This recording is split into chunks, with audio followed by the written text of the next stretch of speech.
Yeah, it's late. It's late. Don't worry about it. Let's just check the heart rate first before we do anything else. Where's the heart rate? I've just been calmed actually. No, right, we're all good. I spent the morning wanting to kill people. We've got construction 10 feet away. I had to call a lady in the shop a bitch. I don't. It's just one of those mornings. It's noisy outside, but it seems to be calm now. It's all very nice. You know what it is? Sorry, I'm late. It's my fault. There's loads of technical difficulties. I'm lying. I was also just talking without starting it. Hope you're all well today. This is Last Rites. This is episode 72, I think, and we have um, Jimi now. Jimi Longmuir. Meow, meow, meow, meow, meow, meow, meow, meow, meow, meow, meow, meow. Can't pronounce anything. It's because I'm listening to that fucking drill, and I hope you can't hear it. But I'll bring him on now. That'll be better, won't it? Let's get someone else on because I feel awkward, and I'm not drinking, which will make me feel even more awkward. Hey, Jimi. This is Jimi. Hi. Can I? It might be my general disabilities, but I don't remember the I on the name last year. Is that real? Did that appear in the last year, or did I just misread your name? No, it's been there since I was at school. I basically Go. ripped So off. so for the first 100 times I saw your name in the last 10 months, I just didn't see the I. I just read it. Jim. Fuck. Sorry. It's 2022, and I identify as a long dead Seattle guitarist. So come at me. There we go. And we're both equally poor lighting, and I don't know what my sound's like today, but you can fuck off because this is as good And I as look it's going about to as get. I look as dead as Jimi Hendrix in that fucking lighting. It's as good as it's as good as it's going to get. There are some people. Hack Oddity is streaming right now. Another guy cooks, but you know what? He's fat. He's got way more viewers and subscribers than this channel. So if you stick around, that'll be much more helpful. And what's he doing anyway? Talking about food. Ugh. He's had too much. There we go. So this is Jim. Jim and I now correct me if I'm wrong again, but I'm an absolute nightmare. I think we did meet for the first time at Edinburgh Festival last year, right? Yeah. The first time at Raw Good. Comedy. Because I thought I could say that, and then you go, "No, we met 6 months before at the Hollybush." You met, which is where Alex Leam actually. I'd seen him. I thought I met Alex at the Fringe, right? And then I looked at some photos of me in the Hollybush a month before in Birmingham, and Alex is fucking doing his set, and I'm sat there. There's a picture of me watching Alex.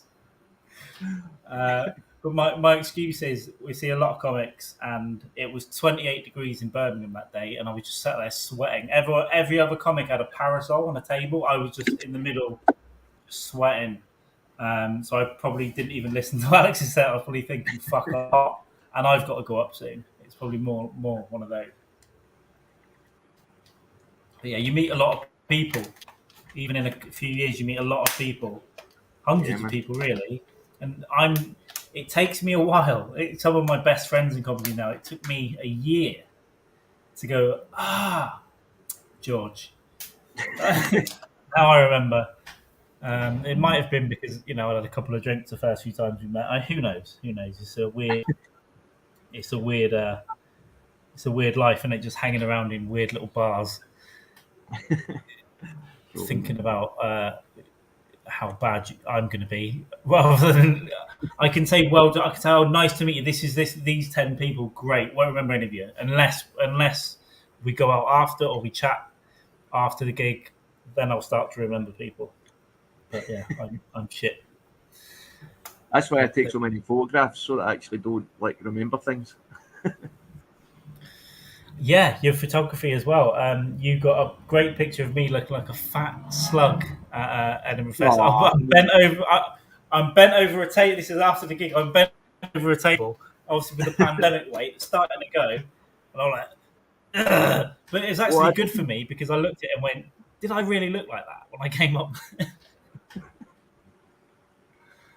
Well, I didn't do it to shame you, man. I just took a photograph of what was there. I think it's fuck. It was just a lot of fun happening. There's a lot of pictures around after those gigs last year. With some of the because the gig we can talk about it as well. The gigs themselves were really important for us both. I think, but for me, Yeah. post COVID, a lot of the gigs I was doing was I've done a few proper ones at that point, but a lot of them have been outside. A lot of them have been in a park or a weird little garden somewhere, or sneaking into the back of a pub when we shouldn't have been. And then to go up and do that room, I think it was a 30-seater room, but we got 50 people in there every night. And it was because it was billed as wrong as well. You could be a bit freer, I felt, Yeah, and man. just had. I think I did 3 nights, and the first and the third one I really liked. The second one I got in my own head a little bit and fucked up. I don't know. It was an odd night. I don't know if you. I can't really remember, but it was I an odd. think I remember one night when you were referring to your phone a lot. I tell you why. Yes, I tell you why, because we were told at the very last minute to, oh, you've got to do less time now, and I was like, fuck. Well, I was ready for this, and I've got to kind of cut it in half. But in the end, I did a bit longer anyway. And I got inside my own head before I went up and just stumbled, and I was like, ah. But by the third night, I felt a bit more relaxed again. The first night, I saw Bob's false teeth on the table, just some teeth on the table, and that put me off. I said, why are there teeth? Yeah, and then we wouldn't have seen that the next night.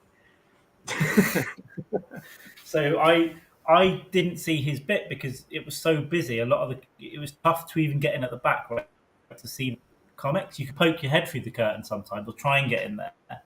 Yeah. I was off at the table just drinking until it's time to go up. But yeah, Bob, the guy, Bob Walsh, who runs the night, his teeth got stolen because I didn't know part of his, and I don't know why he did this, the crazy man. Part of his bit was to teeth and put them on a table in a dirty pub in Scotland, and then put them back in simply. I mean, what's he thinking? But some absolute screw. The end of the night, we were cleaning up. He goes, "Where are my teeth?" And I was like, "No." What grief. I ended up doing this turns every out night in solidarity. I ended up doing this every single night in solidarity. Like, Unbelievable. But it turns out, some audience member had seen the teeth on the table and thought, what a great idea it would be to take an entire set of dentures for about 1,500 quid. And I don't know, throw them in a drain. Drop them in someone's beer. I think those teeth probably ended up in quite a few pint glasses that night. I think that would have been the funniest thing to do, right? If they did it and put them in several people's drinks throughout the night, I think that's an acceptable thing to do with stolen teeth. That continues the comedy. It's kind of the same rules as fishing, catch and release. Hey Kevin, how are you doing? And Chrissy, Kelly, and Kat as well, in watching as well. All the classics in there. No, Jamie, because Jamie's pretty much been fired from this podcast because he's a fucking idiot. I'm joking. That's a joke. He's allowed on, of course. Of Dykes and Mann, Thursday. I don't know when that is. Some 10:00 on Thursday. I'm a bit all over the place today because I've got this building work going on across the hall from the hotel. They're doing construction in 2 rooms, so it's just been drilling all morning. I've just been going out of my mind. I've had, when you're traveling and stuff and you got stuff going on bank, and you're like, I don't know, I can't confirm this on my phone on my way. I've had that shit all morning. So I might have to go and suck someone off for some Brazilian dollar. Peace. Next couple of days. So yeah, I know. But you were saying just before we come on as well that the festival last year was really good for you. Oh yeah, definitely. After 2 years of lockdown, however long it was at that point, like 18 months was it at that point? Yeah. Just to have such freedom, and not. I mean, I'm finding the Fringe this year looks really daunting the way it did in 2019. And last year it just came out of nowhere, and there was like 6 gigs a day, good gigs a day to do. The full rooms. There wasn't the streets weren't all that busy, but the venues were busy. There wasn't some thousands of acts floating about. It was, but it was busy enough for it to feel like a proper event. It was fucking magical, man. Yeah, from what I mean, I was up in 2019, but I didn't really do much. I just wrote comedy and just saw quite a bit. But I was also having fights with someone on the phone all weekend as well, so it wasn't great. But I remember it pissing with rain that year, and venues were filling up just because it was raining. So I couldn't even go and watch some of the shows I wanted to do. It was just full of Chinese people getting out the rain, and I was like, "Can I just come into one bar show, a Mexican bar, please? Not that I'm going to go chuck the Chinese. Come on, the Americans as well." It's just a lot of fun. But yeah, what I heard last year was that because of COVID, it has actually worked out really well because there were less venues, there were less comics, there were less tourists, there were a lot more locals or people from I guess a few European countries were allowed in at the time, just a few places. So the streets are less busy. Yeah, and the people who are there are more desperate to see something because they've been locked away for 18 months. So and better audiences. I thought all 3 nights. It was my fault that I shit the bed the second one. All 3 nights for me were great. The audience was fucking brilliant. They were just into it the whole night. They were buying. You've actually reached the epiphany of being, reaching sobriety, I think. But they were buying me at least beer after, which for me is like it's a magical. If someone comes up to you after I'm going to get you a beer. That was great. And I was like, yes, yeah, please, this will do for a career salary, please. Just give me alcohol after the gig. And then it was just really nice to go in and just say some horrendous things to people, which was good. I seem to remember I was saying something about the BBC, and I was like, "Wait, you guys don't work for the BBC, do you?" And there were like 30 people, not 30, but probably like I guess there were 50 people in there, so maybe like 15 people. Like, yeah, we're all from the BBC. I was like, okay, and then I mocked the organisation for not being good anymore after they got people for pedos. But just fun times in a wild bar, right? When the comedy was over, it just I don't know, people just got weird out in the front, and it's cheap, which is good. Yeah, So you, so you said you were like pretty inspired coming away from it to set up nights and stuff. definitely, man, definitely. I mean, I've done a lot of shows for Bob. I've done the full week of Wrong, and I've done a lot of shows for Masai Graham as well, and Alex Liam as well, Yeah, and just seeing a lot of people, a lot of acts with a bucket and things, and how homegrown acts were just hungry for comedy.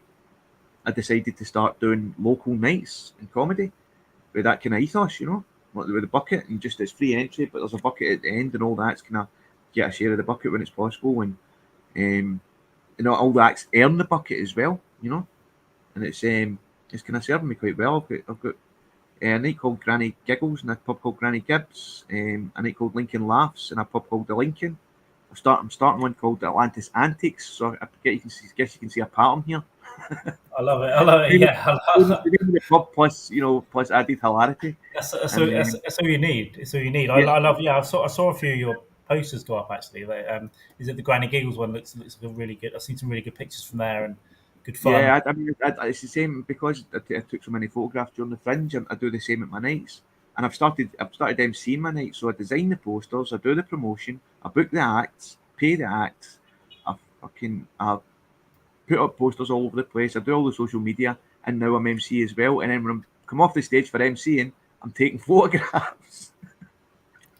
I think So I think it's a good thing to do when I eventually get settled because I'm moving when I get back as well. I'm going to be trying to set up a night wherever that might be, and I just want to do it properly as well. I'll get pictures, video, everything, make it look good, help the comics out if you can either split the cash or get people drinks or stuff, just something, because there are so many nights that just don't do anything for comics, or there have been well, I in the mean, past. So maybe you'll get a drink, or maybe you can just go 20 miles and get told to fuck off after. I'm in a fortunate position where I'm budgeted for the main slots, Yeah, so I can afford to try and get the open spots something out of the bucket. But I mean, I can't really keep the night going and pay acts every time if there's nothing in the bucket. You really have to earn the bucket. yeah, no, definitely. It's, Yeah, I've got a few friends that run. Well, Dave Flynn runs a couple of good nights in Worcester, and he's now got a regular crowd that will come back every week, and they know the score. They're good. They'll chuck some money in. yeah, It is nice. It is nice. I did it a couple of times. My night went a bit. I had like a semi-pro thing just before lockdown, and not only did the venue not promote it at all, and then blame me for there being no people there. I was like, "Well, you said you would promote it, and it's out the way," and they never did it. And then the guy who ran the venue died immediately after the second gig, like within hours. So Yeah. I mean, it's a terrible thing, and if rest in peace, can't remember his name, but I did 2 gigs there, and I found out like 2 days later he was dead, and he must have gone into hospital hours after our gig, but we'd been fighting, man.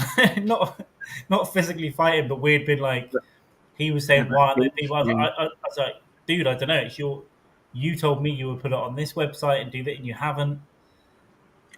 And he was just yeah, moaning. So we left okay. We shook hands and everything, but it was a stressful evening. So I was thinking, was it a heart attack? Was it financial? Or I don't know.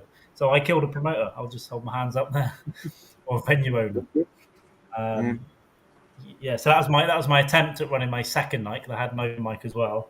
And then lockdown happened. In fact, that second night, people were staying in, and we were thinking, why are you staying in, you weirdos? This COVID thing, come on, don't worry about it.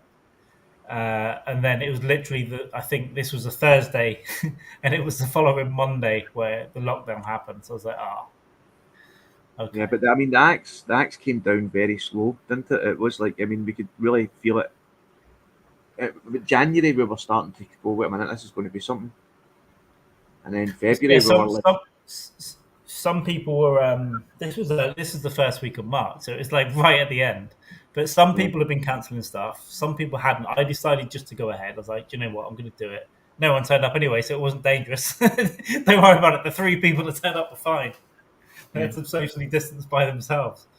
The And Glasgow then, Comedy Festival, the Glasgow International Comedy Festival was sort of kicking off just as fuck. COVID was coming in, and it was the Yeah, shows were that's right. reporting no crowds, or there was an audience, but they were all afraid of each other. And I seen one show. Um, I seen one show. I was booked for a couple, and that never happened. And it was just a weird time, man. Just a weird Yeah, time. yeah, good sure. And I can think of one comic. I won't say his name on here, but he carried on. He just cracked on when all the shows were going. He goes, "Well, I'm still running my hour because it's important, and I need to get ready for Edinburgh." And it's like, well, fine, Then, but it's you like know, the end of Edinburgh, I mean, you wait till next year, man. Come do a comedy with us. March. Yeah, strange time. But yeah, I could never. I remember looking at that second one when they said 5 months, no bars for 5 months, and I was like, well, I can't. I don't know. This might be very We're difficult. not going to drink. Yeah, I mean, how many thousands of people will I sacrifice to be able to tell a shit joke? A lot. I mean, it's a lot. The number I have to say, if it's me with the handle on the button, I'd let half of you go. Um, Did you do Zoom gigs? I didn't know. I did these. So I'd started this podcast. It was called Refreshingly Non Epstein back then, but it was just audio. And I decided to start videos, and they were awful. But I just got a load of comics on as we're all growing beards and getting more depressed over the first 2 months, and just drink it. It was just weird. But I didn't do a Zoom gig. I almost did, and in fact, there was an opportunity to do one and get paid quite a lot of money for. Right? Yeah, from America. Someone was running gigs from America and paying proper money, like real good, better money than you would get for almost any gig in person. Oh, And really? for some reason, I couldn't do it. So I did think about that one, but for me, I didn't, just because it never felt. It felt like this, right? Yeah, It never felt the same thing. Like people trying to do stand up, and then what do you do with the other people? Do you mute the other people, or do you want them laughing? Is it all delayed? I yeah. just, Well, I just I mean, didn't feel. I made a lot of connections doing Zoom gigs. And Yeah, sort and I of, probably would have done as well, but I'm stubborn, and I was just decided to get fat at home and do these instead. So yeah, no, I heard there were some really good ones actually from what you can do, but I it would mean, never be the same for me. define good. You know, like the best Zoom gig isn't really going to be anything even like the worst live gig, but it was a way to try out new material, talk about the situation we were in, and connect with people around the world. For me personally, coming from Scotland and having this fucking thick accent, it was a good chance for me to try out material to people that weren't Scottish and see if they Yeah, could actually no, I understand see me. it. I see, Yeah, I see the benefits of it for sure. And that I decided to do the talking bit, but not trying any material because I just felt that I'd rather risk someone throwing a glass at me or someone's wife getting upset. I like that part of it where someone's wife's got upset and then the husband has got like, oh, well, that's my favourite part. So, I'm like, well, Well, I went down the yeah, podcast I route think, as well. I started up a podcast as a kind of time capsule of the time because I've called it All Lockdown How We Laughed. But what I didn't reckon on was I was making a time capsule for a time no cunt wants to remember. yeah. Even when I look back now, sometimes I'll look back at a couple of the episodes, the early videos of this, and it's like, oh, I don't. I don't want to look at it. It's like I'll see a couple of seconds and think, no, I don't, because everyone was just depressed and weird. Mhm. No one knew what was going on. And this Um, time last year as well, we were still in restrictions. But I was that's interviewing right. people in England. I was interviewing people in England and in America who were already out doing gigs. I'm just sitting there like fucking raging. Yeah, my What's first gig gigs was like now, mate? Can you tell me, please? yeah, Can I come and live in my your house and first do some gigs for you? my first gig back was the 19th of May. It was my birthday last year, 19th of May. So that was my first gig back, and I just went out. I didn't celebrate my birthday until I went to a gig, and it was a fucking lovely night. It was outside, but it was at a nice bar, a nice craft pub in Worcester, and just really a lot of fun. So then I had 3 months doing as much as I could before Edinburgh, and then Edinburgh was sort of the culmination of it. And then I think there wasn't any lockdown. That was the year before, wasn't it? So yeah, since then it was nice. Just crack on. Got quite a lot of. I met a lot of good people. I took on some random gigs on the south coast, like Portsmouth, and I met some really good people All down right, there. cool. Who then I've gigged with since, and will probably I might try to do something at some festivals next year with a couple of them or one of them. So No, yeah, it's good to know because yeah, also the acceleration of like because you've lost all that time yeah, now. It's been a year still to sort myself out, but now I want to accelerate what I want to do. So I want to do better gigs. I just want to do better gigs when I get back. I don't want to be in some. They will come up, but I just want to do less of the ones where you just go, "What am I doing here? Or what's the point?" Like this audience, they don't care. They will always happen, but I just want less of those. Whereas early on, you get a lot of those. Well, I did, but yeah, no, there's a lot of good night. There's a lot of nights come up, but there's a lot of people that started comedy because of the pandemic. So yeah. what I find down here is it's hard. There's too many nights, in my opinion. It's oversaturated, and there's too many fucking comics. We need some. We need someone to go down and leave. Well, I don't know, but during the pandemic, I thought like a lot of people that started doing comedy in Zoom were going to be better than some of the people that hadn't that were comics before the lockdown but hadn't been working for a while. Right. And I didn't really count on people that decided as soon as lockdown was over they were just going to try comedy. And there's all these young acts that are fucking great, man. They're really, really good, like straight out the gate, and they're getting on at all the big clubs right away. And I think the whole fucking thing about lockdown was it was a lesson, and nobody knows anything really until it's put into practice. You know? Yeah, that's true. That is true. Yeah, there's a lot of new acts just overtaking like some of us as well. And I'm like, what's going on? What did I do wrong? Why It's up to it's us. making me It's up to us to get patient or raise our game.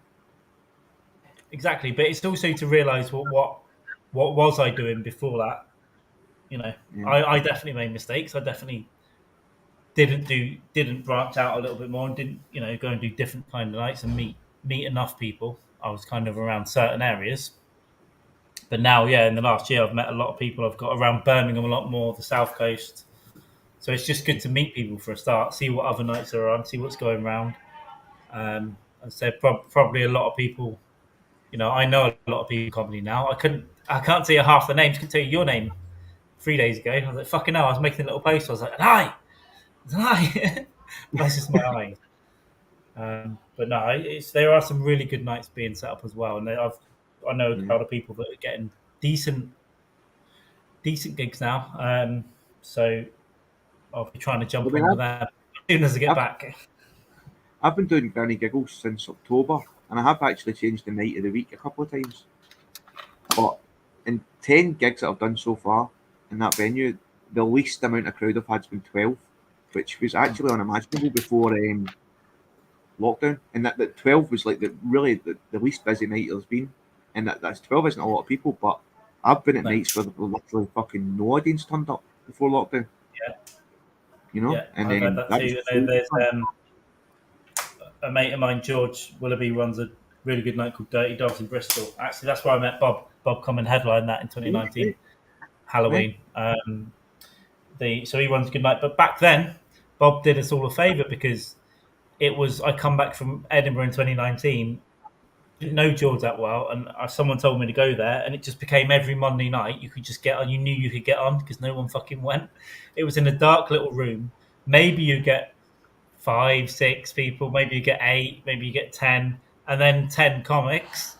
But what it created was a really good atmosphere, and you could do whatever you wanted. It was just freer, and it was in a yeah, dark yeah, room, and it doing that for months, I think was really good for all of us actually. And then what happened was after lockdown, no, the pub got refurbed, and it got a bit more studenty, but it got a regular crowd in. And then lockdown happened, but it's just started up again last September, and now they get regulars every week. The room's packed. They have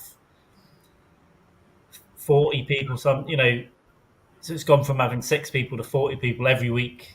Every table's packed. Now it's a really good night. That they're tweaking some stuff like lighting and stuff like that that matters. Um, yeah, yeah. so it's looking like a better and better room. It's harder to get on. Instead of now, I can't go up every month. Does it monthly now, weekly, and I you can probably get on every 3 months, but it's worth it's Well, I mean, worth that's it's worth that. doing. So That's kind of healthier for the night, though. Like, I ended up becoming MC at Granny Giggles and most of my other nights now because I basically just used an excuse to do a set, and it was even just having me on this every month, even though it was different people sometimes and stuff. It was just you need a different lineup every month. You need people to know there's going to be a different lineup every month and a quality headliner. yeah, Otherwise, there's just no for point in doing sure. it. Yeah, for sure. And You know? it is And you better. need, like, when a lot of It, people, it there's makes it makes it stronger. It makes it a stronger night, and you get in it makes you up your game as well. It just becomes a more legitimate night, I think. And they get bucket in there as well now. yeah, So yeah, and then sometimes it's a good hang after before. So I'm looking forward to go and do that again in the next couple of months when I get back. So yeah, I've got enough people that I know that run good nights, and then I've got lists of them. I keep my eye out. Some of them take months to get on, but I think they're worth it. I've yeah, got yeah, to pull out definitely. of one in 2 weeks because I'm not going to be back in time. But I'm going to I'm for the rest of the year is just me going for the right gigs. I'm not going to try and just do everything for no reason. Do need to get up and work some stuff because I've obviously taken a bit of time off, but I'm not just saying yes to everything, and I'm not going up in a shithole unless I really want to, unless I think it's funny. If I think it's a funny thing to do, to go with some friends to a boat in Bristol that's a mixed night, that sometimes it's funny, but like once a year, Boat? every week. They've Did you got say a boat? in Bristol. There's a lot of pubs on boats, on Yeah, I was barges going. and It's not. shit. It's probably unlikely it's the Tekla then. It's literally just permanent, like permanently just there. And there's underground in one called the Grain Bars. There's a mixed night. It's like music and whatever you want to do.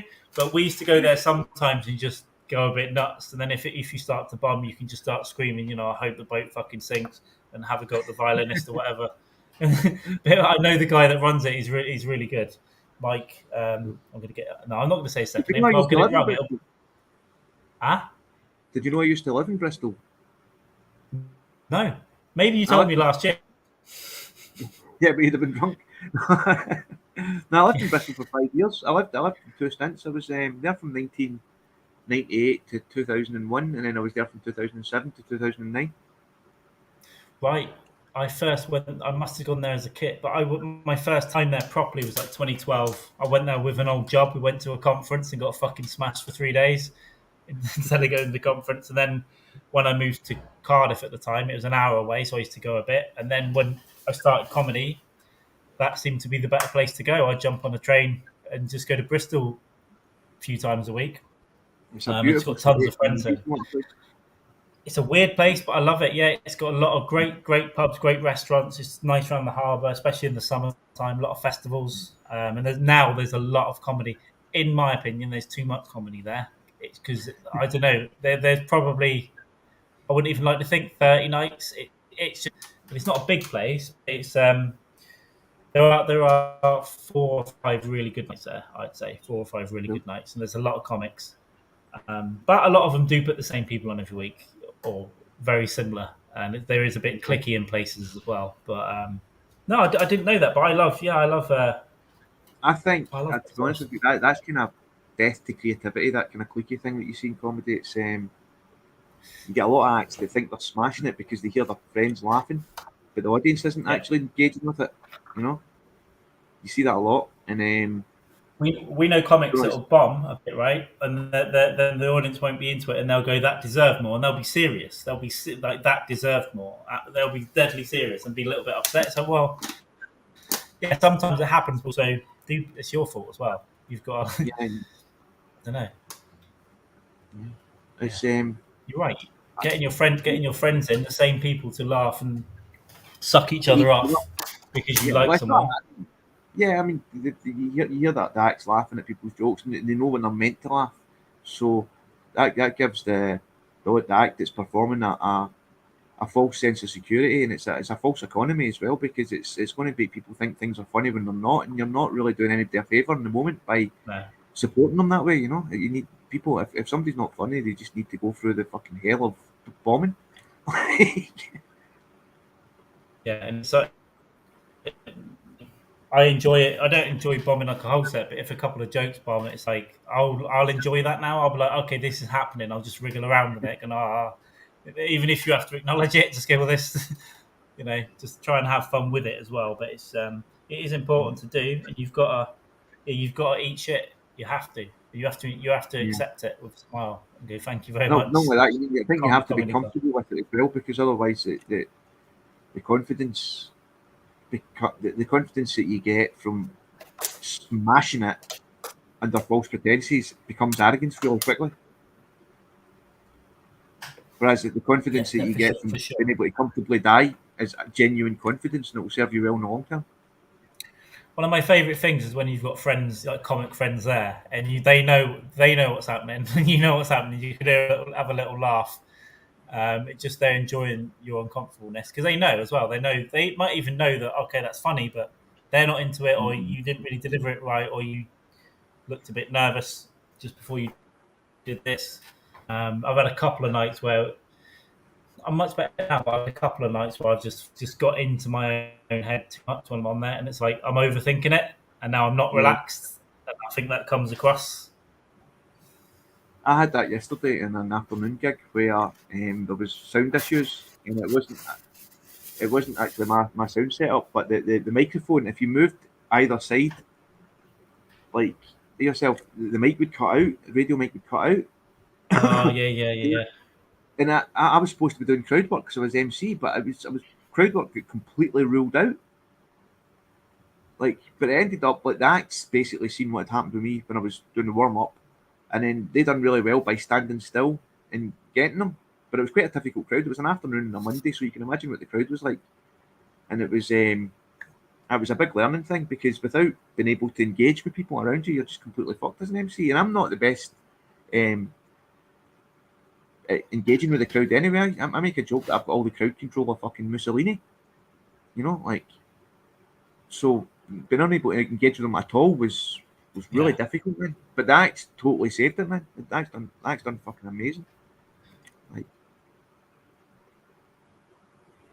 and sometimes that's your job to facilitate the acts doing better than you. And I think we've lost you.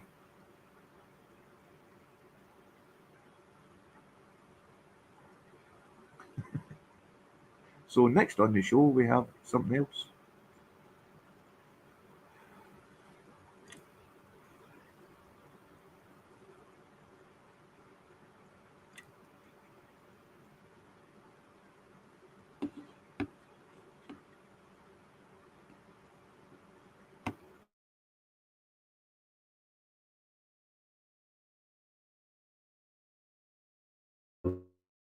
Now, I will come back. Hopefully, I will come back. There we go. There Can you we hear me go. You're now? back. I I, ducked out when I seen that you weren't there. I could hear you. I was nervous. I was nervously watching the bars of this thing go down, and it might happen again. I might have to move and stand up. I was like, so next on the show we have something else, and then turned off my camera.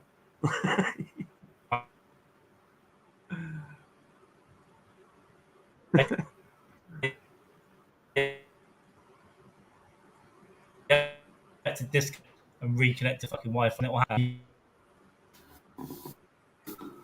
Right, I'm kneeling at the moment, so in a second, I'm gonna go and get You're like something to kneel on, praying, like I am a waiting for a hooker. connection. I'm just gonna get my blowjob blanket. Uh, Jesus Christ!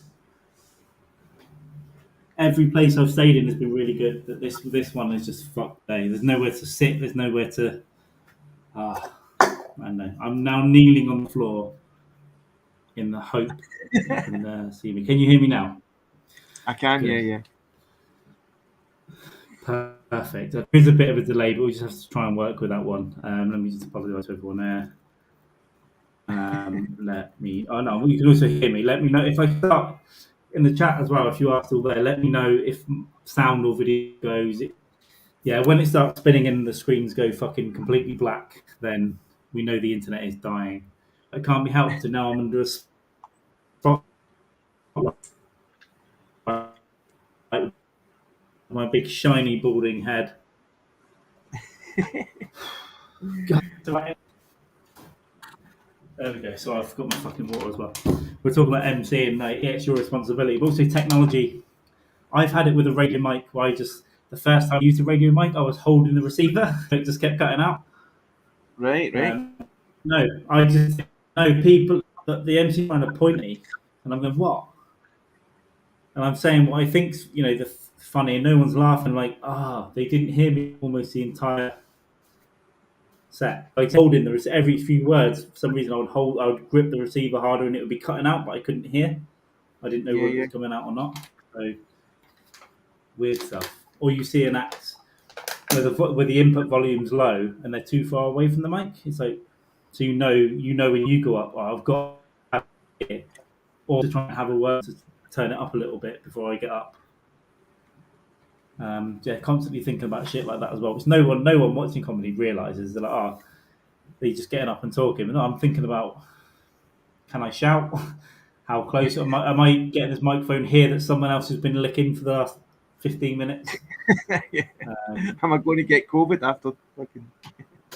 Oh, pre-COVID, I went up at an open mic, and this old fucking 60-year-old fat bastard went up before me, and I swear he had the mic pretty much in his mouth as part of a bit. He's like, he's coughing on it, and I remember going up and wiping it at the time, going.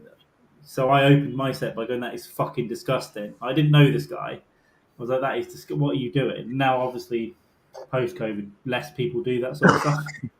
Like actually try and suck off a microphone or whatever, but I'm not worried. I don't care if you clean it or not. I don't care. I don't care what you used to rip. I don't whatever. Just give me the mic. But I just don't lick it or anything, please.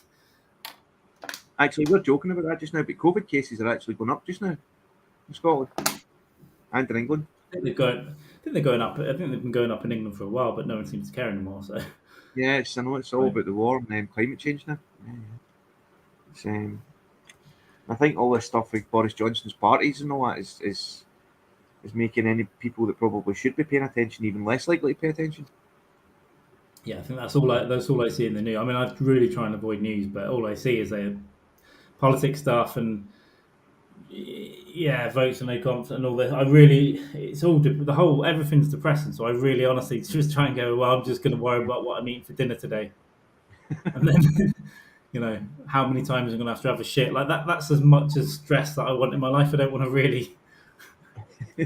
I do know what's going on because I want to make jokes about it. Really, not that I really make jokes about politics because I find that sometimes it's late, sometimes it's lazy. Like sometimes it's not, but sometimes it can be really lazy to go.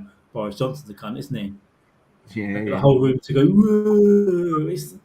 You're not really doing comedy. You're kind of just getting like a rally together of people that you know are going to agree with you. Because most audience yeah. members in Bristol, for example, very left wing. You know, it's a lot of people do it. You can be funny with it, but I think a lot of people just fall into more. I think it's called like is it clafter or something like you'll Ah, get yeah, like yeah, cheers instead of yeah, laughs. So I yeah. don't do a lot of stuff, but I do. Yeah, I don't know. I just talk about suicide, I guess, quite a lot. Try and change. That's yeah. I guess when I took a step back and looked at, like, say, 10 minutes I had 18 months ago, it was like suicide. That's like something dark about children. Okay, that's cancer. So I'm trying to write about different stuff because I like silly stuff as well. I do write stuff about thieves, or not really. Like, again, that I'm not follow it, but if I do see something that's just ridiculous, I'll try and make a joke about it. But it almost all comes back to something horrendous, which is why I like rom comedy so much. But I am trying to write different stuff as well for like a not for like not to dilute anything, but just to like have different topics to write about and to not have the same kind of, I guess, yeah, the same kind of things that or themes that I always have done. Because I just like it's good to challenge yourself anyway, and it's more fun, I think.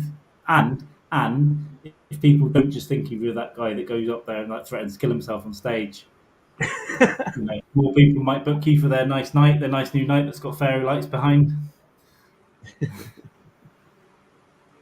So I don't know. I Yeah, was man, it's speaking pretty to difficult knowing what to talk about. I kind of struggle with my writing. Like I get I've got about 5 or 6 different sort of 5 to 7s that sometimes I can string together into a 10, but I'm not really chasing like 15s and 20s. I'm really just kind of trying to concentrate on the stage confidence, the delivery, and um, just the actual thing of doing stand up, you know. But I think I'm doing that at the expense of new material. I think I don't think there's a right way to do it. To be honest, I mean it's just over time. If you just look at what you've been doing and then what you need to improve, like, it's good. It's really good to have a belt in. If you can get a really strong 5 minutes, that's really good. Yeah, A yeah, lot of people that do tens and 15s don't have a really strong 5 minutes. They yeah. I noticed that. or It's stretching it out. more about the time. Yeah, yeah. But early on in my, I've talked about this in podcasts a lot, man. But early on in my career, I guess I was about 2 months in the door, and somebody came up to me and they were, this is like their fourth gig, and they said, "I don't think 10 minutes will be enough for me. Do you think they'll let me do 15?" Yeah, well, people are insane. They might, but I won't. Like, I've seen people that have been doing comedy like 4 months and they're out doing half hours, and maybe they're good. They're probably not. yeah. Do you know what I mean? It's probably too much too soon. Um, But I think it becomes about the attention more than it does about actually the job of making people laugh. yeah, You know? And some I people mean, just need to be heard. some of the people I came in the door with as well were like, "Oh, I managed to do 8 minutes." You know, when we were all doing fives, I managed to do 8 minutes, and it's I done 9 minutes, and you're standing there thinking, "Well, did you not see the promoter fucking desperately trying to get you off? You fucking idiot!" We had George had one. We had one at this Dirty Doves years ago when it was a doom and gloom, but it was a good night. And this kid got up. He had all of his notes written out word for word. There must have been about 5 or 6 A4 bits of paper with handwritten notes. He was just reading a script, and it was nothing. There was nothing funny at all, and he would not get off. He wouldn't get off. George let him like 4 or 5 times. We were both walking towards the stage, like waving. Nothing. He just wouldn't get off. I think he was up there an extra 5 minutes, and then we got him.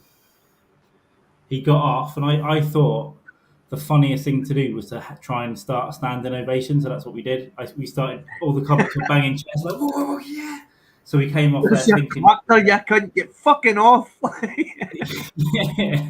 And I don't think he's been seen around much since. I think he did it. I think COVID might have got rid of him. He did a couple of gigs and all terrible, all not listening to the MC, not listening to the promoter, just doing his own thing. No laughs. And then he just, there is a lot of mental illness around comedy, and Oh yeah, I'm not the healthiest of I know, person. 'cause I've got most of it.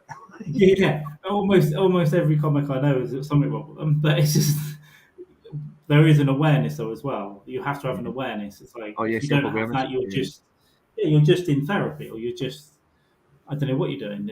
I'm scared of getting stabbed by some people that I've let go up at mics before. Like, please let me go up. Okay, and then he's reading a poem for 17 minutes.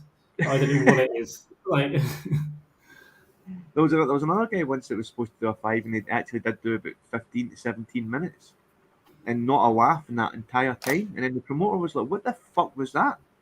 And he was like, "Oh well, I mean, they weren't laughing, so I wanted to get at least one laugh before I went off." And you're like, "Did you not get a clue you weren't going to get any laughs at fucking 9.5 minutes, you idiot?" You know? you're tanking the night. You're then like, there are people sat there going, for fuck's sake, I want a pint, I want a piss. I Yeah, came out to see some comedy, or maybe we didn't, but we're staying. But now this is making me want to go after this one. yeah, yeah. Um, yeah, you got to be awareness of yourself, also what you're doing to the night. Like, if it's not working, get the fuck off. If I have got even like a say 10 or 15 or whatever, I'll try and always do my time. But if there's nothing for like 11, I don't want to be up there. I'll just go. I'm ending with this one, and then get off. Um, Totally. I mean, I've, Not I've that a couple of happens, times I've went luckily. over my time when I've been smashing it, like a couple of times, literally probably a handful. But I've always came in under. You're always better slightly under than over, you know. For a long time, I was a long time under. I was always like miscalculating it. But now I can hit whatever. I can, tens. Yeah, I've got more than that now, so I just hit it. And then I did do some 15s last year.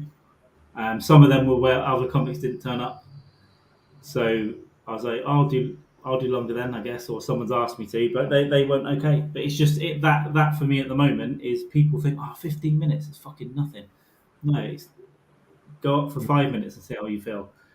15s is stressing it a bit because I've not got enough of it really well enough in there, and it's not sharp enough. I've got the material, but it's the tens are sharp, and I've got probably two of those. So I've got 20 minutes really. When I try and just do a 15, I'm not as used to it. So that's what I want to work on as well, just getting some longer time. Yeah. But I've got a good vibe as well. But I think one of the major things about going longer, like extending from tens or whatever fives and tens, is you have to have a reason to be going to 15 and 20. You have to be there has to be something in there. yeah, There has to be a bit of substance to it. There's a bit more substance to it, and I think um, I'm about finding that substance before I try going longer. You know? yeah, no, absolutely, no, I agree with you. I just got to a point where I thought I can probably push it a little bit. And then, yeah, a couple of times it was a promoter that asked me to do it. It's like, can you just do longer? Because there's four comics and we're supposed to have seven. I was Mm. like, sure. Uh, but yeah, I will get comfortable with it because I want to do longer. I want to do I probably want to do a two-hander show, to be honest, like in the next couple of years. So, but they'll be a bit more themed, I think, as well. So some of the stuff that I've got that seems to tie together, I'll have in a bucket, and then I need to write some more stuff and make it substantial, make it, yeah, there's a point, there's a, yeah, purpose to it as well, rather than just stupid jokes. Yeah. But yeah, I'm starting to think about that now. But it's just I won't do it unless I think it's the right thing to do. If I get to a point where I'm going to apply for like Brighton or something next year, and I think like I'm not, I can't see how we're going to get this good enough to even like because when you first start doing it, it's not. It's going to be the same as when you starting out. If you start doing a Yeah. longest thing or a two-hander show, it might get to the point where you think I'm not going to be ready in 2 months. I need a year, another year. So I'm more than happy to do that. I'm always self-aware and always really conservative. I'm always like, that's fucking awful, and then I'll rely on other comics to go, it wasn't that bad. This is why, or they'll lie to you and go, no, it was brilliant. So hopefully, you surround yourself by people like that. They'll just go, yeah, it's a bit of a bomb there, wasn't it? I, I get a lot of ideas, but just not. I don't focus enough sometimes. I don't sit and write enough sometimes. I don't sit and even admin sometimes. I don't sit and do it, and Yeah. it's all detrimental. But I'm really trying to make time for that sort of stuff now, to sit and write, to sit and spend the Saturday afternoon just doing admin. Just like in 4 hours, I'm going to try and book gigs and try and email people and edit videos So and I'm all hopeless stuff. at editing videos. I can edit my photographs, but my videos, I'm really shit at editing videos. I just don't know what to use. It took me a while to get good videos. First of all, because every video I had, I was either just disgusting or it's taken right after COVID, where I'm not with it. Um, but yeah, I've got some good ones recently, but I've not done anything. But they're not really to put out. I'm not like going to put them online or anything. But it's just like to have to send to people because there are a few places that want videos, and whether they watch them or not is debatable. But they might want to watch 30 seconds of it just to see. Oh, yeah, he's not a mentally ill dickhead. We'll have him on.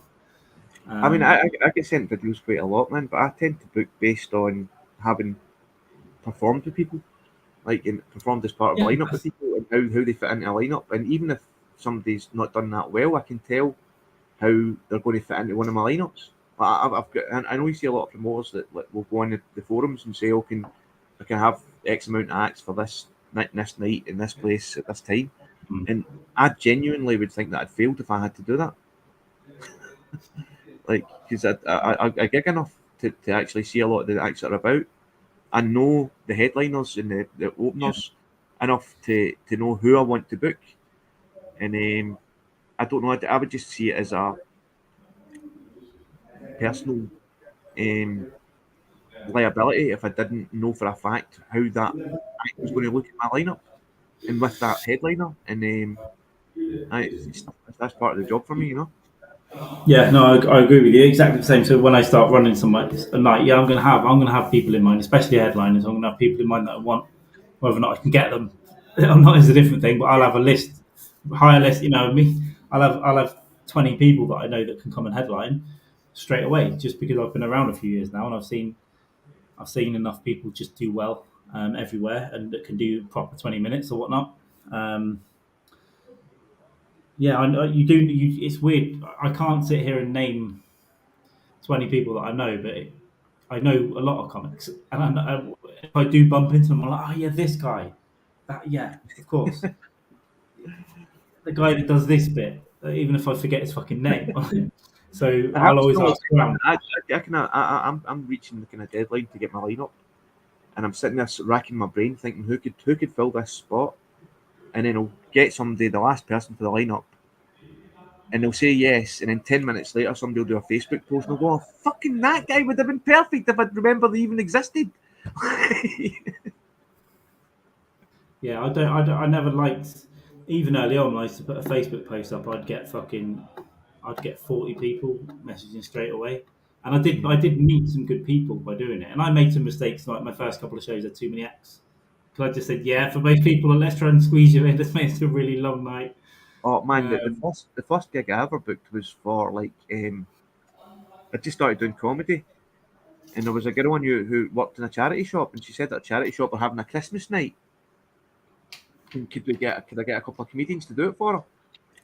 And I booked fucking 9 acts for a charity shop's Christmas night yeah. when they had raffle and a disco, and 9 fucking acts in the middle of a fucking Christmas night Oh, for a gee. like local charity shop. Man, oh man, it was. I just understood nothing about the nature of the business. Do you know what I mean? And like how that would impact. I just thought, yeah, I'll get all my friends on, fantastic, and it was fucking brutal, man. Yeah, that's exactly what I did. I'm just plugging shit in here. It's exactly what I did the first time, and I think a lot of people do it. You just think, right, let's get my mates that are funny, and I want to keep asking people, and then people find out about it and keep messaging you. So yeah, come on. But I learned a lot. But then there's also the stuff. I mean, how unreliable comics? How unreliable are comics? Like I can't, I can't make tonight. There's this reason. There's that reason. I don't trust when people give me a really long explanation. It's like, just tell me you can't come. I don't really want to know why, to be honest with you. But yeah, I'm sure half of them have a legitimate reason, and the other half just forgot, or they've got a gig that they prefer to do, which Yeah, is fine. I did a charity gig for a child cancer thing, and three comics didn't come. One of them didn't come because she went off to do a decent paid gig instead of going to the charity. So I talked about her. I fucking named her on the while I was. I mean, was I the best choice to go up at a children's cancer thing? No, because I was, making jokes about children with cancer. But the parents were there; they were liking it. Fine. I think it was to get hair for the bald ones, so I was just messing around with that. Um, and then I named and shamed the comics that didn't turn up, and I named what I said. This one, she's not here because she's getting paid instead of buying hair for your kids. She's getting money so she can buy KFC. So I just thought it was a funny thing to do. No, I did that sort of shit. I wouldn't plan to go and do, but in the moment, I just thought, well, this will be funny just to do this. But you see a lot of that type of thing at kind of open mic nights and things as well, like where the acts kind of sniping at each other, making jokes about each other, and there's like two audiences, and Yeah, it's so depressing. Like I was at a we, night. we we won't snipe at each other like in that way, but we will. That was just a one-off, and I thought it was funny because cancer. We have done it when people have been arrested for banging kids. Oh fuck, man. Many comics, and the night after they're supposed to be on, for example, at a festival, and you've found out. So yeah, some will go up and talk about it. Well, this guy was supposed to be on last night. He's a pedo, right? And then we'll just address it straight away. There was quite a big scandal, I guess, with that recently, with a guy who'd been arrested a couple of years ago, and he just went up to court for it recently in England. Who was the guy?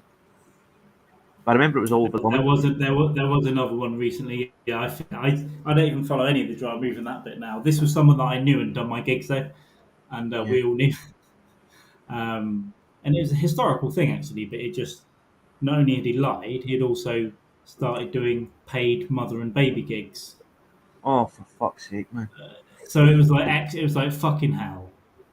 Like it was more like that side of stuff as well, and people started digging into it, and yeah, so that in our sort of we found out who that was, and he was supposed to do Bushfest last year, the night before we were doing it, and no one was mentioning it. George Willoughby, could he play saxophone as well? Stayed up all night and wrote a song about it, and that was his act at the festival. The next night, he played a song in the tune of Dolly Parton's "9 to 5," and it was called "He's fucking 5 to 9s." And it was great. It was a great moment, I'd say. So yeah, three of us went up in a row and joked about it. But yeah, we didn't really snipe. Yeah, people actually having arguments and sniping from the Yeah, stage and and stuff. jokes about each other. Things. The audience are just like there's already a small audience, and they just get up and leave more and more as every act's finished, and it just ends up just depressing, man. And then the acts are all blaming each other for it, like for the fact that they've all drove the audience out together, and you're just like, why don't you just fucking actually do the job and not Just do bother jokes, do acting jokes, have fun? some fun. Yeah, yeah, man, totally. Yeah. What's the worst audience member you've had? Have you had a real bad one? Like, Um, I done the Panopticon recently with a woman that kept heckling all the acts, and like she was heckling me, and I was giving her it back tight. I was just slagging her off, and like every time I made a joke, she was like, "I don't do that," and I'm like, "I'm not talking about you, you fucking idiot. It's not all about you and all that." And then her carer, not only was she drunk, her carer piped up, "Oh, she's got dementia." And I'm like, "Oh, so you've just let me commit a hate crime? Fucking thank you very much." Like, yeah, I'd get in there. The bitch owes me 50 quid as well, and she's forgotten. That's what I'd say. You might as well pile on it. Once you know you've been doing that, you may as well just pile in. Yeah, I've had drunk like yeah, a young girl last year. Actually, I was getting one from either side of the room. Just didn't like something I was doing, and was just saying no, no, no, like constantly. And she was hammered, and I didn't handle it well actually because as I was trying to handle it, someone on the other side, some other person just went, "Just stop this one," and I was like, "What do you mean? Stop." I didn't do well, and I thought I'd had a worse reaction than I did. But I saw the video back, and it's like it's okay. But the problem is, my mate who's running the gig, he couldn't hear that at the back, so he thought I was just flipping out or having a bit of a bad time. I was like, no, that bitch was talking not only through my act, but for almost every comic that's gone up because she was at the front and she was just talking to a friend, talking to the comics, like making it a conversation. The MC generally didn't know because the comics are just at the back of the room and it just wasn't loud enough for them to hear. yeah, That was a bad one, but yeah, I that would almost turned away from comedy, and I was like, "We're just two people in the room, and I just want to call you a cunt." But yeah. It's going to look bad. I'm going to be the bad guy. See, I would like to travel more. I think, um, but there's so many gigs I've done where I've went quite a distance to an audience of like six, You you just know, and never know. You just it's never just know. not You worth can it. hear good things. You can hear great. I travel a bit, but I'm starting to do that less if I get a suspicion that it's not going to be. If I know it's going to be Yeah. pretty, or that every week has been good up to now, I might go. Um, and I have done that as well, and also been let down. Like the photos, the videos look great every week. Everyone's talking. This night's great. Fucking hours going there to my expense and time and all that, and you get there and there's fucking someone's mum and dad there. It's someone, his mum and dad, a couple of other. Yeah, it You is get that depressing. quite Yeah, a lot of open mic nights. Like a lot of people come and you think it's busy, but they're actually there to see one act, and then as soon as that one act's done, the act and their audience leave, and there's like six people left. You know, oh, for fuck's sake. yeah, oh yeah, I got to one a few months ago and was like, this it was just comics. It was just comics, and like someone's dad. Actually, I had a nice time in the end, but it was Yeah, more.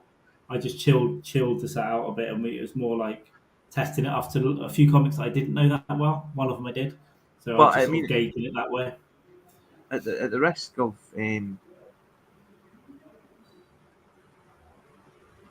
because we're talking so much about the downside recently over the past kind of year, I have seen a bigger appetite among people for comedy.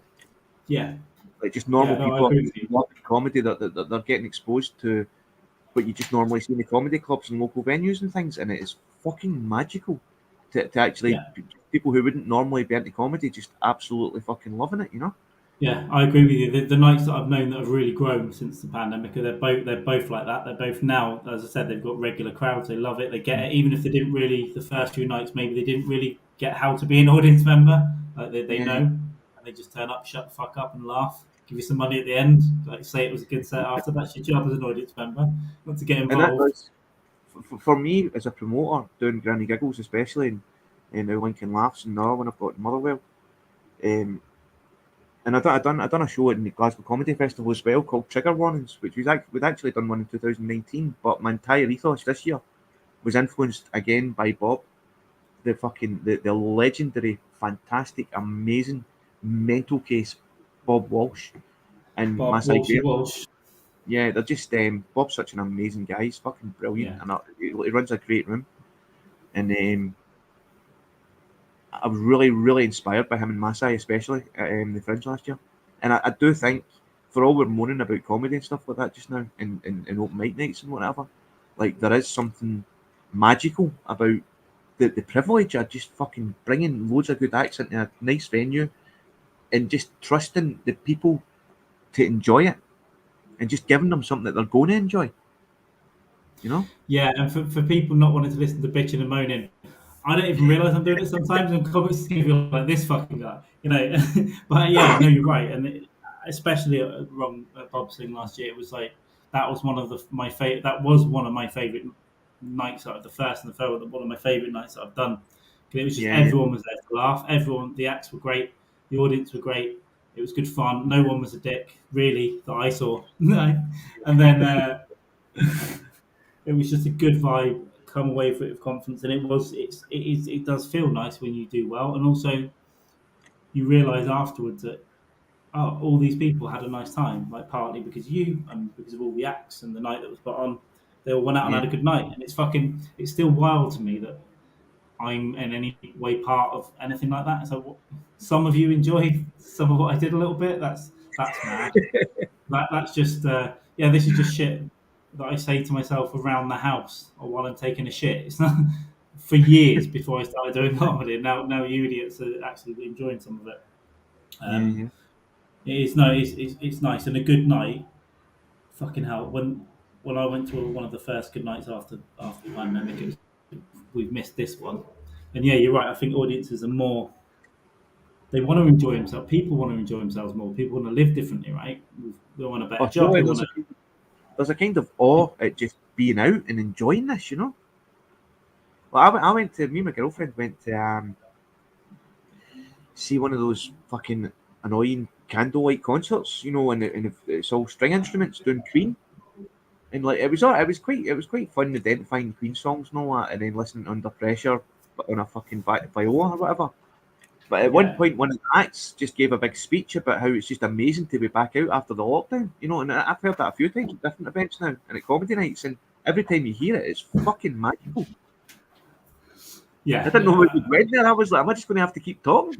No, sorry. I should have told you I can hear you, and you can probably hear me. I just literally went to get some pillows for my knees. This is the first time I've done the entire podcast on my knees. Everyone, I'm begging you to enjoy this. Yeah, no, I didn't want to break your flow. If I do it again, I can hear everything you're saying. I am listening. I'm not just being a dick and fucking off to get a sandwich. Um, no, it is amazing, and I want to go to some other cities as well. There's some great nights. One of the first nights I did was I go up and down on gong shows, right? I go really up and down on them, but Yeah, we go shows. I did the Frog and Bucket in Manchester, yeah, All last right, year. right, So I right. did Bushfest. That actually it was on Freedom Night in England, which was the first time you could walk up to a bar and I order a remember pint. that freedom night But where we were all sitting in the house in Scotland. I think I said that at the Fringe. I was like, "Oh, we just had Freedom Day." That's ironic, like an Englishman telling you about that. 'Cause, yeah, 'cause I remember your restrictions were harsher, right, or probably more sensible. But it was a proper room there when no one had been in venues, when no one was going near a bar. Now you had 2 floors of a comedy club with over 100 people in it. You're on a proper stage. You're on a little big screen for upstairs, and people were laughing. I was like, "Well, this is wild. This is a nice time." Like a lot of you were laughing at this. I'm used to like 8 people and 4 of you hate it. They're having fun. um, Fuck. so that was Lockdown really fucked with their heads. yeah, really, really, really bad. Obviously, the Fringe stuff, and then obviously Bushfest is always good. My set was awful at Bushfest. I don't know if you know about. You must have heard about the Hollybush. The what? The Hollybush. Alex Lean does it quite a lot. It's in Birmingham. It's just outside in a place called Cridley Heath, and it's fucking. When you go in there, it feels like you're going to get stabbed. There's no All right. heating.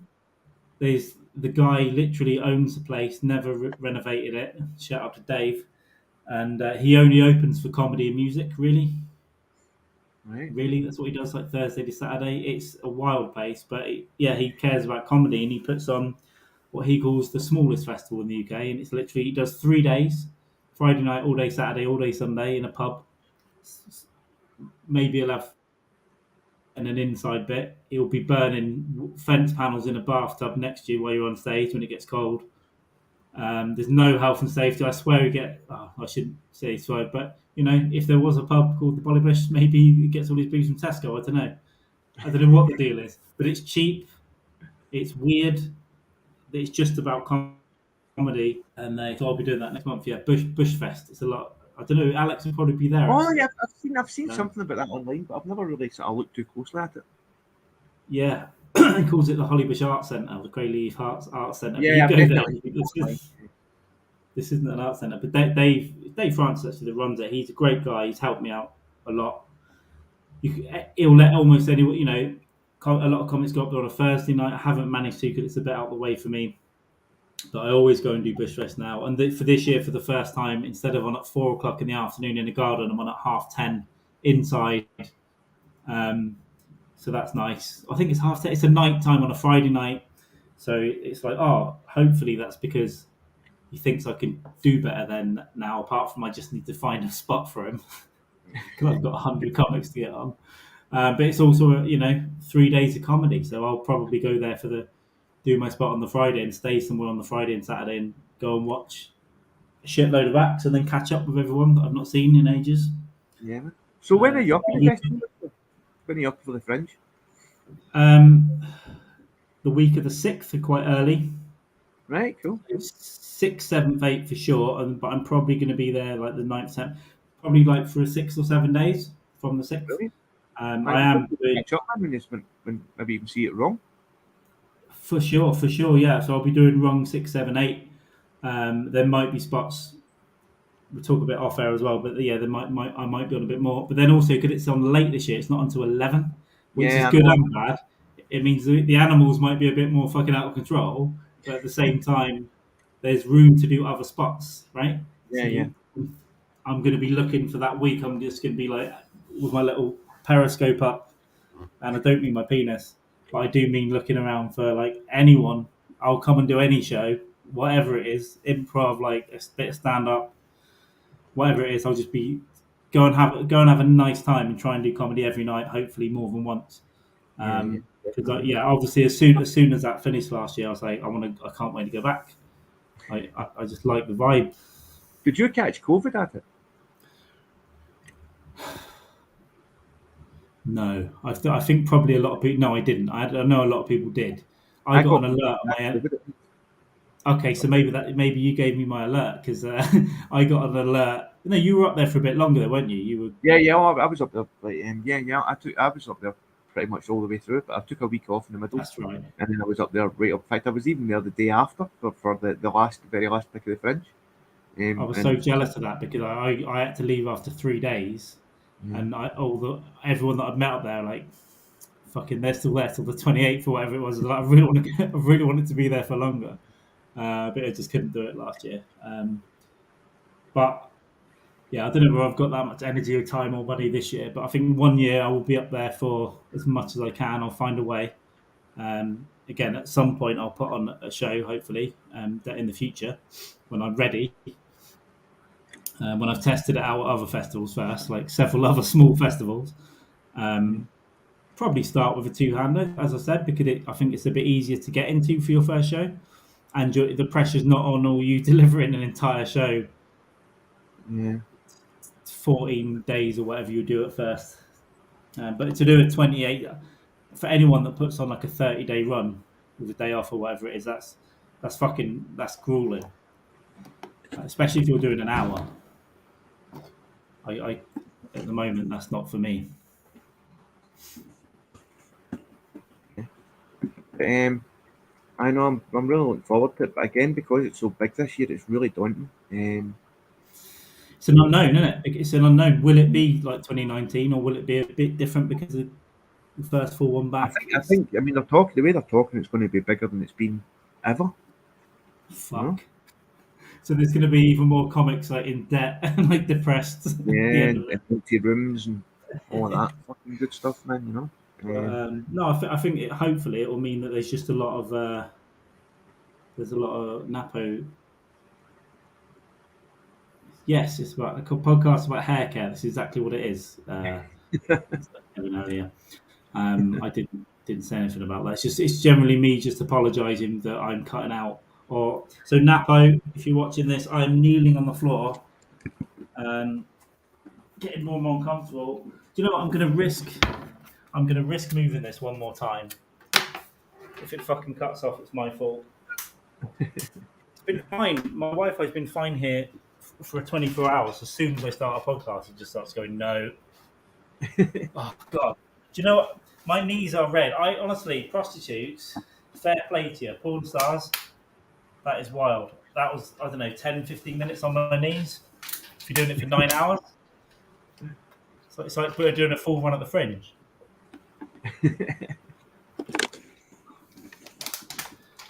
Yeah, I know quite a few people that are doing their first hour stuff this year. A couple of people that are doing like a 30-minute thing.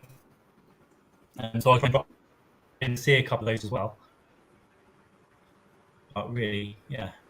Really, I'll be greedy and try something.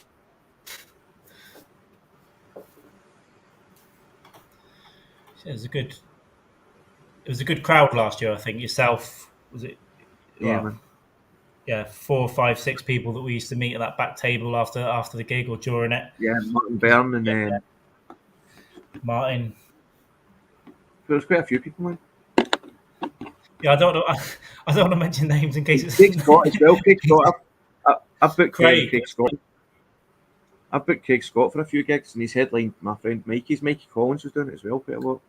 He He took a headlined long the time off Bill before Gates. that. Took a long Sorry? time off before that. Craig took a long time, didn't Oh, he? I think he's extremely dark but delicious. His comedy's fucking excellent. He's such a good Yeah, actor. I But he's enjoyed chatting dark. to him outside. You know? Yeah, yeah, he's a really good guy, man. Really good guy. Yeah, Yeah, yeah, that's what I like though. I do like a proper art comic. I only caught one of his acts because again, it was difficult to get in the room for me. I'd yeah, try and yeah. get in there; it'd be too sweaty at the back. But hopefully, it's some way towards that this year. Because I think some people are. Oh, sorry. You can just say that on air as well. I only just saw that. But how long's that been there? How long's that been there? 2 minutes, man. Honestly, don't worry about it, man. Good. But I do need to go. Now. This gentleman needs to go and have a piss or a shit or something. I'll just tell everyone. Just say it. Just say it. We have been going a while, yeah. Yeah, we'll wrap up in a sec then. But yeah, everyone was great. Hopefully this year will be some way towards what it was because a few people are worried that it's going to be back to like begging for, like I said, Begging for six spots. tour to give you £5 or whatever it is. But no, I've got a feeling it's going to be a good, not for everyone. Who's going to have a bad time? I hope it's good for us and the people that we know. But yeah, I'll go back to my standing bit. But yeah, no, go and have your piss. Get away from it. All right, so is that us, And, man? go and do it. I'll give you a message in a bit. Thanks very much for coming on. Everyone, go and follow Jimmy Jock everywhere, It's all been an socials. absolute pleasure talking to you. Hopefully, see you very soon, man, at the Fringe. Do it again. I'll see you in August, Yeah, hopefully, man. All right, take care. and yeah, give us a shout, man. Yeah, take it Cheers, man. easy. Bye bye. I'm the awkward one in that saying goodbye. Do you know what? There was a private chat in the background here, and I didn't look at it, and he was just saying, "Can I go to the fucking toilet, please, dude?" Yeah, go. I got to get off my knees. I'll wrap this up too soon as well because, quite frankly, I'm drinking water today. Might have a beer later. Who knows? I've got a lot of bullshit to sort out, so I hope everyone is cool. Let's have a look at some of these comments here. Yeah, well, I could get a yoga mat, but I didn't know I'd have to be on my knees. I didn't know I'd have to be on my knees. If I had 12 beers in the fridge, I'd just crack on, but I'm not going to. What can I get off my chest today? Substance CrossFit. Weed one day, breathe the next. I get it. Yeah, a bit of high intensity training. I had 3 days off the boot. No, I had 2 days off the boot. But I wasn't really drinking much. I was having like 3 or 4 beers anyway. Saturday, I just had a nice dinner and didn't bother drinking. Couldn't be our Sunday. And last night, I thought about it, but it just got weird. I had 4 beers, went out, found a lovely beer called Colorado. Got 3 or 4 different versions. Went for a walk and it was raining. It was weirdly quiet. It was Monday. I was like, do you know what? I'm not feeling it, and just came back. I've got some plans for a couple of nights this week. So maybe tonight, maybe tomorrow. We'll see what's happening. Today I've had construction all morning, right up until this podcast. I was drilling.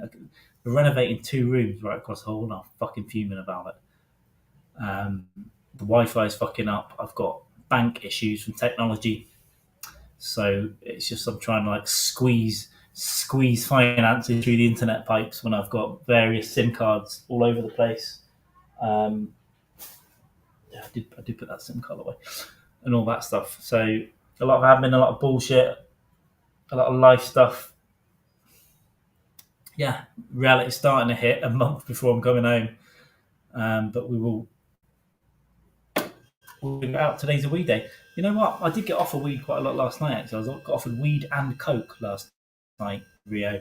But both times I was like, can't be fucked. And I don't really buy weed in daylight in a different country, even though it's fine. But then I've got to go and find everything. I've just got a bag of weed. Now I've got to go and find devices to make things. And I was having a very nice lunchtime walk yesterday, right away from Copacabana to Lemec, which is the other end. You saw the photos if you're on Twitter, Last Rites Pod. It's a pretty good picture of that. Well, yeah. All my pillows are on the floor now. I've got 2 beds again, but I don't like this one. I have to say, I was here. I'm bumping around quite a bit now. I was in a really nice one for 2 days. You didn't see that. Back in the nice one. Don't ask why. I've got to be doing a lot of plate spinning for the next week. Um, well, I try not to die. Well, I try not to, technology fucking me over. But I have got enough money for food. I have got enough money for beer, and I have got enough money for a roof over my head. So it's all good. And I'm organising various drug smuggling operations to increase my funds as we speak. No, I'm a fat, sweaty mess, Kelly. I'm a fat, sweaty mess. That's what I'd say for that. I'm actually starting to sweat quite a bit now. I don't know. I don't know why. I think today with Jimmy, I've been calling him Jim for a year. He's got a fucking eye on it. There was a bit of a delay as well, so it made it a bit more difficult. As well as us both looking like we're just in a shed. So yeah, it just made it a bit difficult. Sometimes we weren't able to hit me and all that. He's a great guy, really good photographer as well. Took a lot of great pictures of the Fringe yesterday, and he I don't know if he puts it on his Instagram and stuff. But he takes a lot of good pictures around Glasgow and Edinburgh. So yeah, hopefully I'll see him in August, and then a year later than I intended. Hopefully I'll get up there a bit more to Scotland, to a Scotia.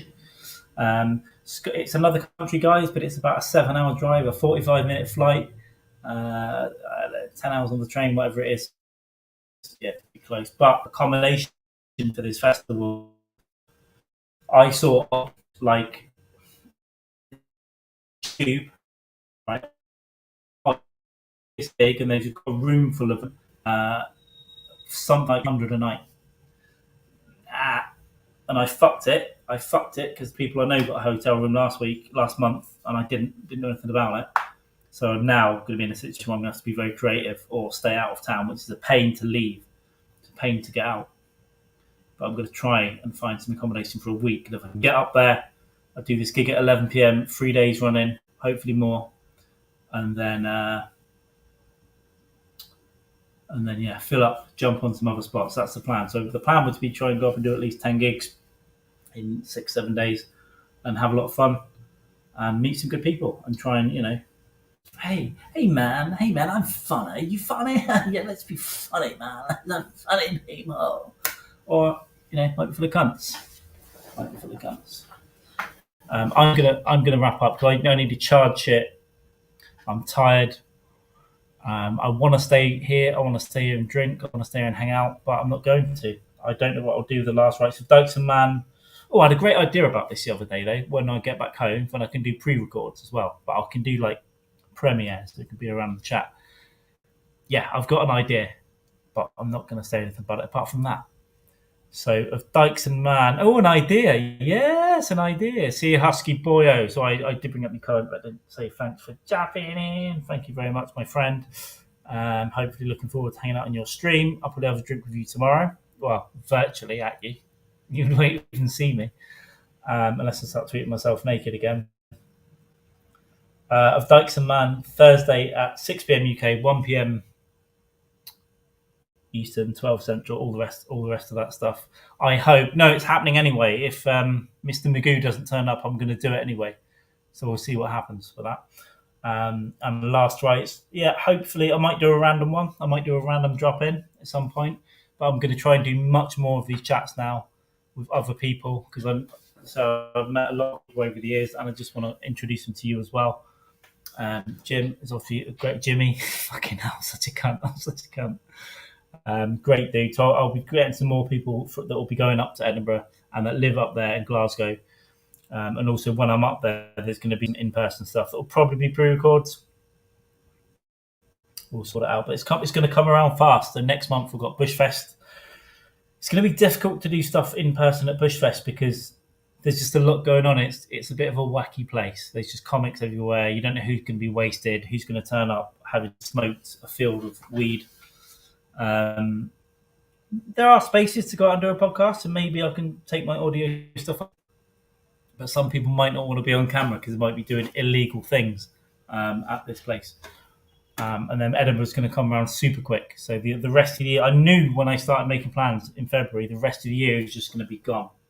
There's all these little sections where I want to do come to the States in October. Fuck, man. Yeah, but it's good, isn't it? It's good. Sticking Company in town. Yeah, he has. Yeah, he has. He's got a lady. Yeah, good. It's nice. It's nice you've got company though. I hope you get to a bar or something, or go out, get out of that fucking room, man, and have a nice time. That's what I say. It is good. The idea, no, I don't. It's going to sound shit, but it might look good. It's for the last right. So on the pre-records that I'll start doing, some of them, it's going to be turned into more of a. I don't know. Especially if I can get in-person people. That's it. That's all I want to say. It's going to be like a more of a show, I guess. But I might not ever follow through with that. So don't trust me. A fucking idea. Fuck you, man. I'm going to shit my idea right into that toilet in a minute.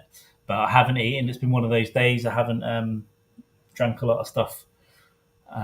So I'm going to fuck off. All right. And be uncomfortable. Have a nice day. Thanks for watching. Thanks for hanging out. You're always perfect and lovely and wonderful. That was Jimi Longmuir, Jimmy Jock with 2Ks everywhere. I am Carl Mann. And I am either in a coma and imagining all this or having a nice time. All right. See you later. See you later. See you later, everyone. Thanks, everyone. Bye, Cat. Bye, Kelly. Bye, Husky. Bye, Chrissy. Bye, Kevin. Bye, Napo. Bye, bye. See you later.